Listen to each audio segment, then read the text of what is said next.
Mkhize ngoba ngisho ukuthi isintu siyinkinga kakhulu uyabona nje lemicibiso kuyenzeka ngoba umuntu efanele suke esuka ephuma kube ehambe yogana akukho la simnikeza khona ikhona wesifazana ukuthi uma ngabe indoda yakhe ishone idlule emhlabeni uphinda hamba yogana kwenye indawo ngokwesintu uma ngabe ukuthi Mkhize mhlawumbe ukhona umuntu omazi wesifazana osewasina kabili esigcawini angikhumbuli ukuthi laba khona udonde kabili kwesifazana mhlawumbe bengawusho omhlophe ngoba vele thina kubantu abanjengathi yini awuhlangana nathi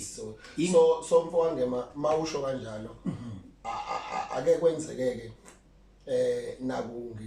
ngishadelwa ngisinelwa kube se ngiyashona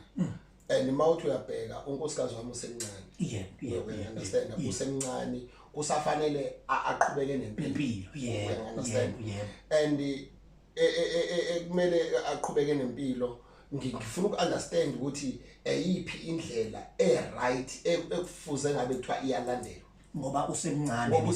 kusafu ngokweminyaka so iyadinga ukuthi okwasemhlabeni aphinde akwazi ukuxhumana yes nempilo yakhe yesizwe cha ngokweqiniso lempilo mfowethu uthi umthetho wesintu uma ukuthi kwehlekelwe umshophi kwasedlula isoka lakhe umkhwenyana wakhe kusho ukuthi kulelo khana noma lelo gceke noma kuleyo ndlu noma ngisho ngasekhona igceke kodwa uma ukuthi sibonge sodwa akubhekwe umuntu omunye ozokwazi ukuzogada lezo ngane zalowo mfowethu oseshonile okusho ukuthi naye oganiwe hayi ukuthi ongakagama ozoba nani ozoba nonkosikazi wakhe wangampela wakhe bese kuba yilo kamfowabo osembhekile ukuze uqhubeke indaba yani yesibonge sodwa ngoba kwakuavodwa lento ukuthi uma kodwa kangema usekuzaleka noma laphinda zala kamfeke so ithi inkulumo Mkhize mangabe sebeqedile ukuhlanganisa inkulumo umndeni kudingakala ukuthi behlanganise ngesilwane emsamo ukuthi labantu sebeyamukelana ukuthi kuyavunyelwa bazokwakha ini bazoqhubeka nomndeni wakhe lo mfowethu ongasekho kuze makhamba isikhathi bekhula Mkhize